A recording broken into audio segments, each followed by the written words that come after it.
Bana salama kabisa. Uko vizuri? Namshukuru Mwenyezi Mungu niko sawa sawa. Hali ya hewa Babati unaionaje? Kibaridi kinapuliza kipo. Na ukiwa na afya mgogoro ndo kinaingia hadi kwenye mifupa wewe uko vizuri lakini sisi watu ambao tunasafiri kila siku ni kawaida. Kumbuka nimetoka Morocco juzi, nimetoka Afrika Kusini, kwa hiyo mifupa yangu imeshazoea iko sasa.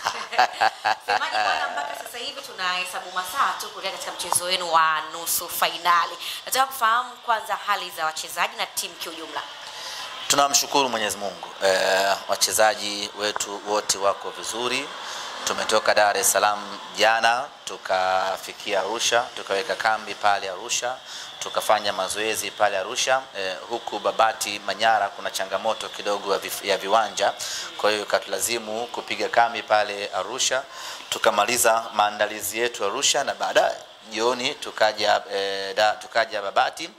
Wachezaji wakapata nafasi ya kutembelea uwanja, wataalamu wanaita pitch feeling, kuangalia hali halisi ya uwanja, na baada hapo jioni hiyo wamekwenda kupumzika tayari kabisa kwa ajili ya siku yetu ya kesho Jumamosi tarehe 31. Sawa, nataka kufahamu sasa nini tutegemee katika mchezo huo wa nusu finali, ukizingatia kwamba mmekuwa na ratiba back to back sana kwenye mechi hizi.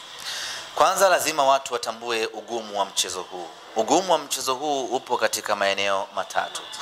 Eneo la kwanza ni nusu finali.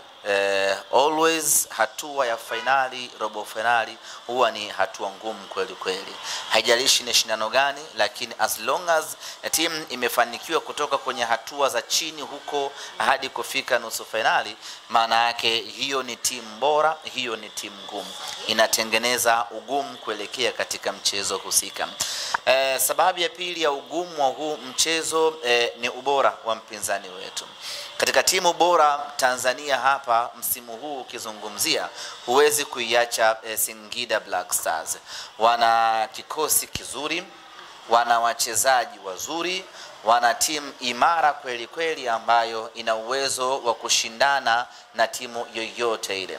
Na Singida ndio timu ambayo pengine ukiitoa Simba ndio timu yenye wachezaji wazuri mmoja mmoja. Yaani ukianza kuangalia mchezaji mmoja mmoja wa Singida wana top quality players ambao wanaweza kukupa changamoto kwenye mechi husika. Lakini sababu ya tatu ambayo inaleta ugumu katika mchezo huu ni kucheza mechi mbili ndani ya siku 4 dhidi ya mpinzani huyo. Hata kwenye masumbwi ukicheza pambano hii leo ukampiga mpinzani wako, mechi ya marudiano lazima iwe ngumu kwa yule ambaye ameshinda, kwa sababu huyu aliyepigwa anakwenda kujiuliza amekosea wapi, lakini anakuwa hakubali kupigwa tena kwa mara nyingine. Tumemfunga Singida juzi tu, hajasahau hata maumivu. Yani hata kama ni kidonda bado hakijakauka, kinatoa damu na maji, yani bado kibichi kweli kweli. Sasa hiyo inapelekea ugumu katika mechi hii inayofuata. Katika muda huu mfupi Singida anaangalia alikosea wapi katika mechi ya juzi, anaboresha wapi, anapelekea mechi hii inakuwa ni ngumu kweli kweli. Imani yangu yananiambia kwamba Singida hayuko tayari kufungwa back to back. Singida hayuko tayari kufungwa mara 2 ndani ya siku 5. Manake ataingia katika mchezo huu akija kuleta ugumu wa hali ya juu. Hizo ndizo sababu 3 ambazo zinafanya mchezo wetu huu kuwa mgumu kweli kweli. Lakini yote kwa yote sisi Simba Sports tumejiandaa na kujidhatiti viwavyo kuhakikisha kwamba tunapata ushindi katika mchezo huu. Pamoja na ugumu uliokuwepo, pamoja na kumheshimu mpinzani wetu, lakini tumejiandaa kinaga ubaga kuhakikisha kwamba tunapata ushindi. Na kwa nini tunataka kupata ushindi? Ziko sababu kuu 2. Sababu ya kwanza, tunaotaka ubingwa wa kombe la shirikisho la CRDB. Hii ni sababu ambayo inatunyima usingizi. Takriban misimu 3 mtawalia hatujachukua ubingwa wa kombe la shirikisho la CRDB. Takriban misimu 2 tunaishia hatua ya nusu finali. Nusu finali ya kwanza tuliishia pale Mtwara dhidi ya Azam, nusu fainali ya pili tukaishia pale Mwanza dhidi ya Hatuchezi Ng'om. Sasa tunakwenda kucheza nusu fainali nyingine, tuliishia Mwanza CCM Kirumba dhidi ya Hatuchezi Ng'om. Sasa hatuko tayari kuona tunakwenda mwaka wa 4 bila kupata ubingwa wa michuano hii ya kombe la shirikisho la CRDB. Hiyo ni sababu ambayo inatupa nguvu, inatupa moyo wa kupambana. Twende tukapambane kumtoa Singida na twende hatua ya fainali na hatimaye tuchukue ubingwa. Lakini tunataka kumfunga tena Singida ili kumuonesha na kumdhihirishia kwamba tulikufunga Dar es Salaam kwa uwezo na ubora wetu.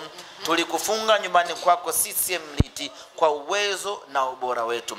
Na malalamiko ambayo unajaribu kuyatengeneza watu wakuonea huruma, sijui umeonewa, umedhulumiwa, yawe ni malalamiko mfu kwa kufanikiwa kumfunga kwa mara ya pili, ambayo inakuwa ni kwa mara ya 3 ndani ya msimu mmoja. Kwa hizo pia ni sababu ambazo sisi zinatupa morali ya kwenda kupambana tupate ushindi katika mchezo wa kesho. Nasemaji pengine malalamiko ya Singida Black Stars dhidi yenu, kuna namna yanawapa chachu zaidi kuelekea katika mchezo huo? Yanatupa chachu kwa namna moja ama nyingine, kwa sababu tunataka kukomesha. Unajua Betha, kitu kimoja, watu hawataki kukubali ubora wa Simba Sports Club msimu huu. Wakikaa peke yao wenyewe au mtu akikaa na nafsi yake anasema ai, Simba ya mwaka huu ina hatari. Na ndio kwanza inajenga timu. Hii Simba akikaa mwenyewe ametulia. Akikaa mwenyewe hii Simba inaweza ikakuvua taulo ukweni. Alafu akija kwenye public lakini kimsingi ni kwamba watu hawataki kukubali na kuheshimu ubora tuliokuwa nao. Ndugu zanguni, kipimo cha juu kabisa cha ubora wa timu ni michuano ya bara husika. Hicho ndio kipimo cha mwisho kabisa. Katika michuano ya bara husika ambayo ni bara la Afrika, Simba Sports Club tumecheza hatua ya fainali. Kwenye kombe la shirikisho kuna vilabu zaidi ya 300 vilishiriki. Only 2 of us ndio tumecheza fainali. Maana yake ni kwamba sisi ni bora kweli kweli. Wapo wanaosema tumebahatisha. Uweze kubahatisha kuanzia preliminary, hatua ya kwanza, makundi, robo, nusu mpaka fainali. Unabahatisha kweli? Na nyinyi bahatisheni. Ndio. Wapo wanaosema fluku sijui. Na nyinyi basi kueni na hiyo fluku. Ni ubora tuliokuwa nao umetufikisha hapa fainali. Na nalisema hili ili watu watupe hiyo heshima yetu. Ili tukimfunga mtu ajue amefungwa na timu bora. Unakaa unatulia. Sijui umeelewe, na sio kuanza kuaminisha watu ya kwamba tumeonewa while umezidiwa kutokana na ubora wa mpinzani ambaye ni Simba Sports. Kwa sisi makelele yao hayo hayatutishi, lakini anatupa nguvu ya kutaka kumwadhibu mtu kila siku, ili hata akilalamika anaulizwa na pale na kule na jana na juzi, anakosa hoja. Nyama tuko katika sehemu salama. Lakini semaji, unafikiri sasa kwa nini hizi kelele za waamuzi zimeanza kujitokeza kipindi hiki mwishoni kabisa mwa ligi? Watu hawataki kukubali kwamba Simba ni bora. Na watu hawakujiandaa kuiona hii Simba bora. Unajua, zima simu yako kwanza. Nimezima. Bado hapo eka kindege. Au ni mpenzi? Hapana. Kama ni shemeji tukuruhusu kazungumze naye. Hapana. Hatutaki kuharibu mahusiano. Mahusiano ni magumu. Ukimpata mtu mshikilie. Kwa kama ni Mr. zungumza naye, ukimaliza yeye anajenga kwa mbinde. Umeona bana? Zungumza naye, mimi nitakusubiri. Mimi nitakusubiri. Semaji tuendelee, nimebaliza. Aha. Watu hawataki kuheshimu ubora wetu. Hiyo ni fakta ya kwanza. Lakini la pili, watu hawakujiandaa kuiona Simba wanaoiona hivi sasa. Pengine Simba ndio timu ambayo ilichukuliwa poa sana wakati tunaanza msimu, na hii ni kutokana na aina ya wachezaji tuliowasajili, aina ya mwalimu tuliomleta. Tumemleta mwalimu ambaye alikotoka alikuwa ni msaidizi. Mabezo yalikuwa mengi sana ya kwamba tumeleta mwalimu hana uzoefu, mwalimu msaidizi, mwalimu ambaye hana exposure yote kwenye mpira, kusimama yeye kama head coach. Na wakaenda mbali zaidi, wakasema kwamba mwalimu wetu amewahi kuishusha timu daraja. Kwa hiyo tayari ilikuwa wamesha-underrate Simba Sports Club na wamesha-underrate mwalimu wetu Fadlu Davis. Kwa hiyo kinachotokea sasa, hawakujiandaa nacho kwamba huyu Fadlu ataipeleka Simba finali, huyu Fadlu ataifunga kila timu inayokuja. Kwa Fadlu kufanya hivyo, wameanza kutafuta sababu za nje kwamba Simba anapendelewa, Simba 1 2 3. Lakini ukweli ni kwamba hawakuisoma vizuri falsafa ya mwalimu Fadlu. Hawakujiandaa ni aina gani ya mwalimu aliyokuja Simba Sports Club. Na mimi niwaambie, mwalimu Fadlu Davis ndiyo mwalimu bora in terms of experience na in terms of elimu dhidi ya walimu wote 15 waliopo katika ligi ya Tanzania. Lakini watu hawakulijua hilo mapema. Kwa sasa wanashangaa, huyu Fadlu tulimchukulia kawaida, kumbe ana hatari namna hii. Sasa huo ni upande mmoja. Lakini upande wa pili ni aina ya wachezaji ambao sisi tumewasajili. Tumesajili wachezaji ambao hawana majina kabisa. Tunamsajili Inspector Karabwa Shamo, sicheki na wowote. Hakuna ambaye alikuwa anamjua Karabwa Shamo. Amekuja hapa kama underdog. Amekuja hapa akiwa ni mchezaji wa kawaida mno. Amekuja hapa hakuna anayejua ana uwezo wa kufanya kitu gani. Anayoyafanya hii leo sicheki na wowote. Karabwa Shamo anawashangaza watu. Ubora aliokuwa nao Karabwa Shamo unawafanya watu sasa waanze kulalamika Simba anapendelewa. Lakini in reality hawakujiandaa na ubora ambao Karabwa Shamo anaonesha hivi sasa. Tumemsajili Jean Charles Ahoua. Sawa, alikuwa MVP wa ligi ya Ivory Coast. Lakini kwa umri wake watu hawakutegemea kama angekuwa top scorer muda huu, angekuwa top assist muda huu. Kila mmoja walijua Karabwa nani huyu Jean Charles Ahoua atakuja kuisaidia Simba baada ya misimu 2 mpaka 3. Kwanza apewe muda wa kukua, muda wa kuzoea. Aliyoyafanya Ahoua ndani ya kipindi kifupi kimewashangaza wengi. Sasa kwa kuwa hawakujiandaa kumuona Ahoua akifanya haya anayoyafanya, ndo wanakimbilia malalamiko sasa. Sijui mnanielewa vizuri Bado Mutale, achana na Mutale. Kapombe Shomari. Wengi walijua huu utakuwa ni msimu wa maporomoko ya Kapombe Shomari, kwa sababu tumemaliza msimu Kapombe akiwa mzee. Kwa sasa hivi kijana. Sijui umeelewa Kwa wao Kapombe alikuwa na miaka 70. Lakini tumeanza msimu Kapombe ana miaka 21.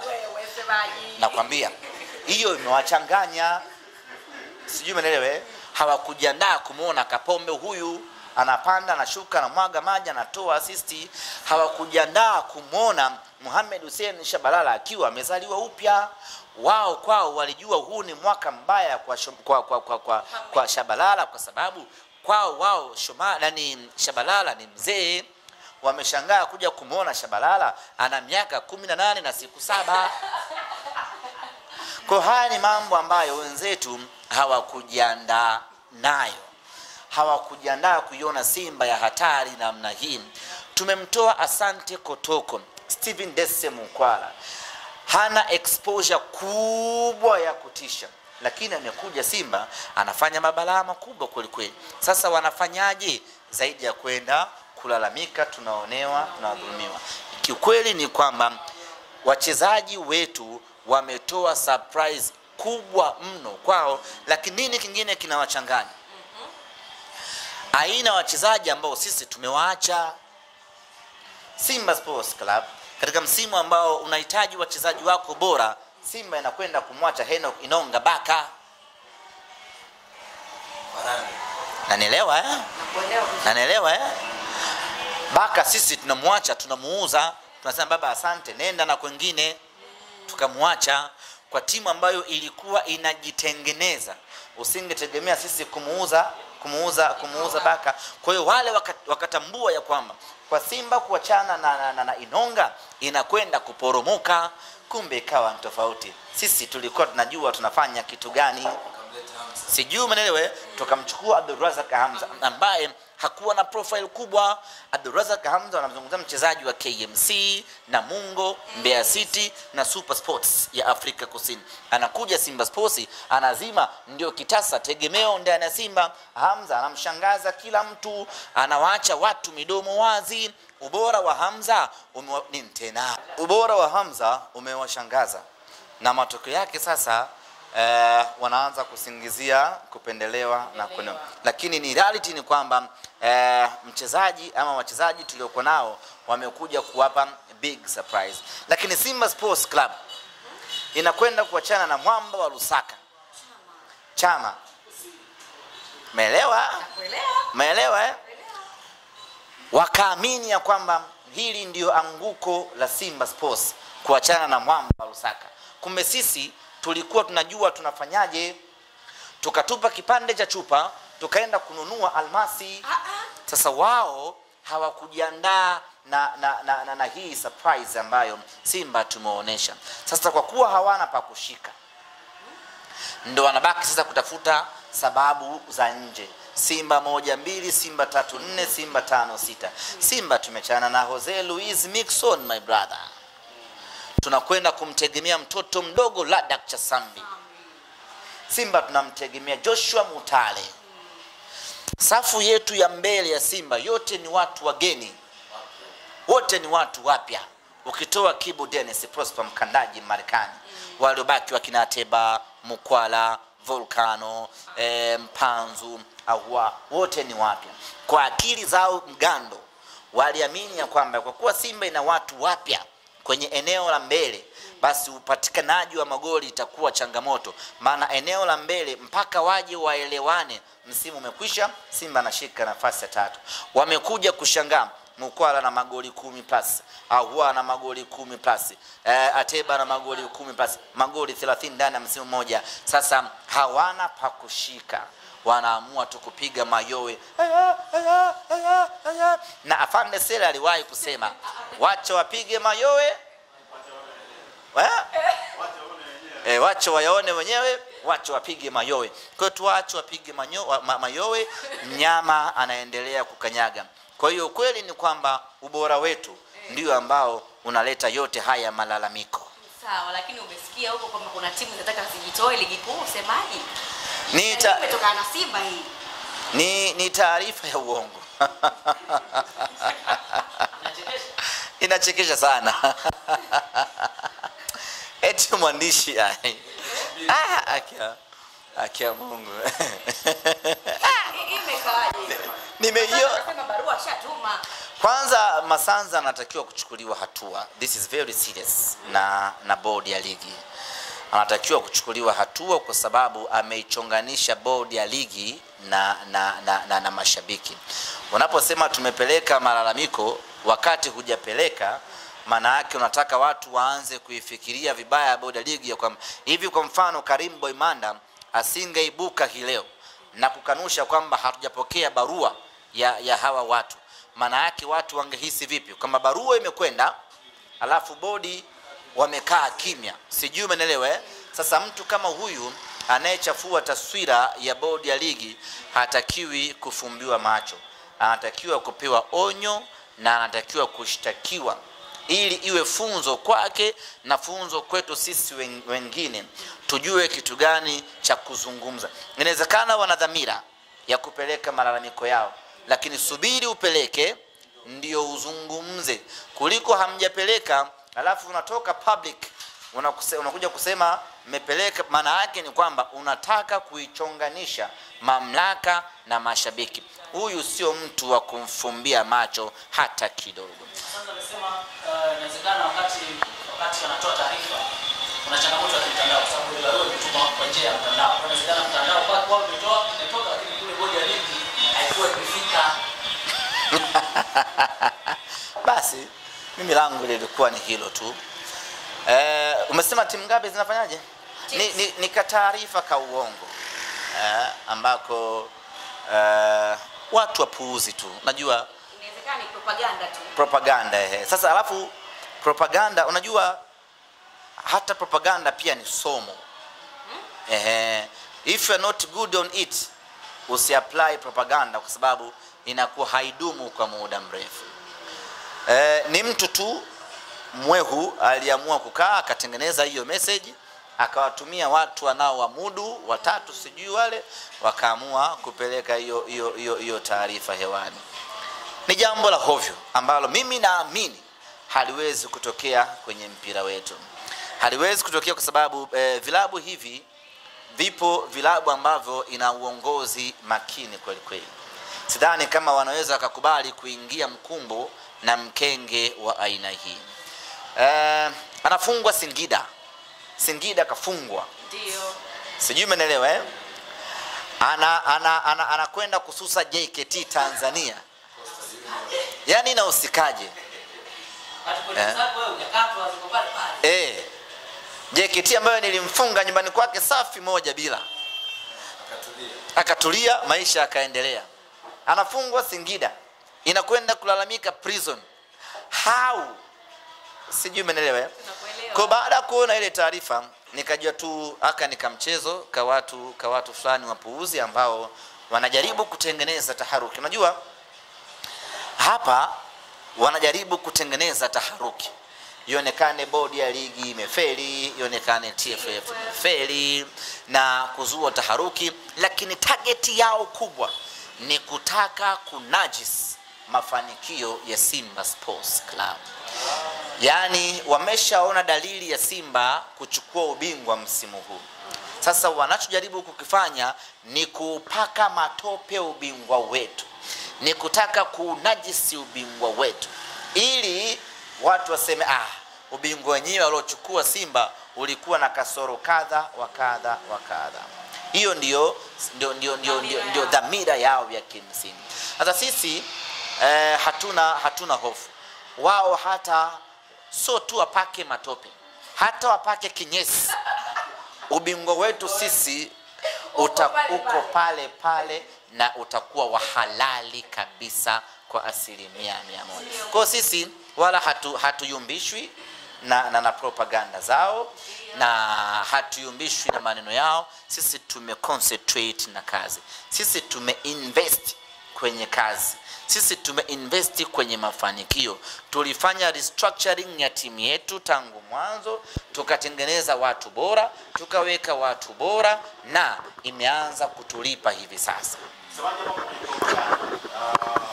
Asante. Amesikia tena leo akisema kwamba Soa alipigwa na mashabiki wa Simba na chupa ya kichwa, hali yake iko vizuri na anaweza kesho kama atiacha kucheza kwenye mchezo wa kesho. Nafikiri unaweza kupigia nyundo pia kwa Masanza.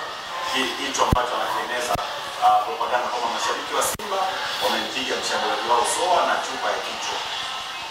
Na hali yake ikabadilika. Na kuumwa kichwa. Inawezekana pia wakamkosa huduma yake. Sababu hiyo ndio kupigwa na chupa. Najua hawa watoto wadogo mimi sipendi sana kuingia nao kwenye conversation ya maneno. Aje uwanjani. Asilete tumeona na wao eti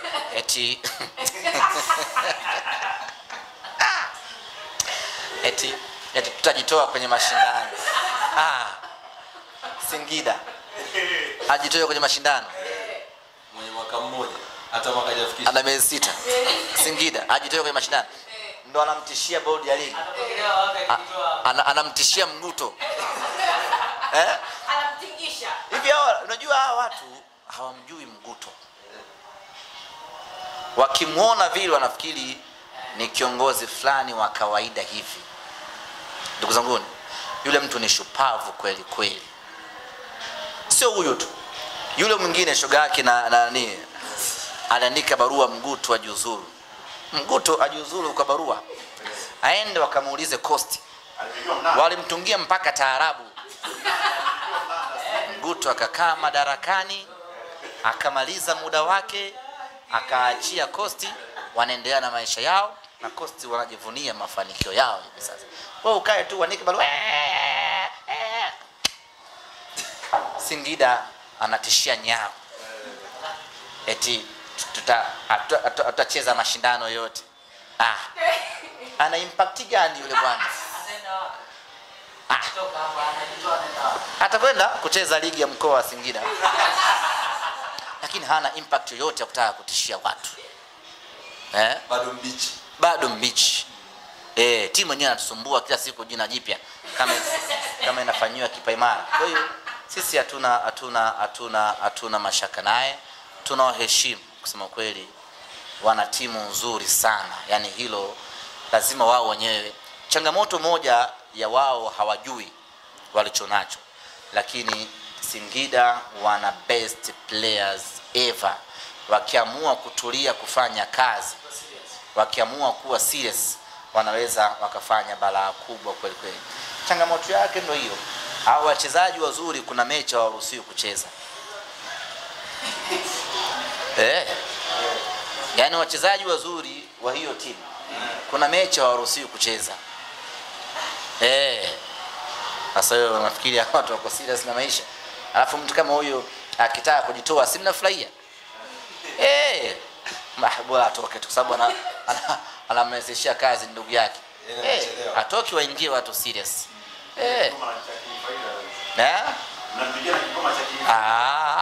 Amesusa ashiriki sio ligi la nini?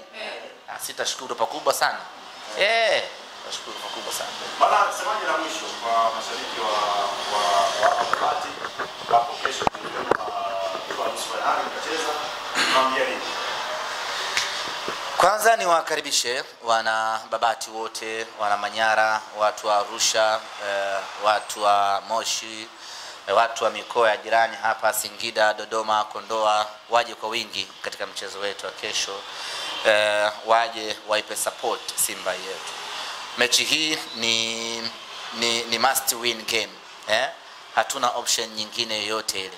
Tunahitaji kupata ushindi ili tuende hatua ya finali. Na ushindi tunaopata kwa wana Simba wote kuungana, kuwa pamoja na kushikamana kweli kweli. Niwapongeze wana Simba wa hapa Babati kupitia tawi la Simba Manyara. Wamekuwa nasi bega kwa bega kuhakikisha kwamba tunafanya maandalizi yote ya nje uwanja na hatimaye tunatimiza malengo yetu ya kwenda kupata ushindi katika mchezo wa kesho na mnyama aende hatua ya finali.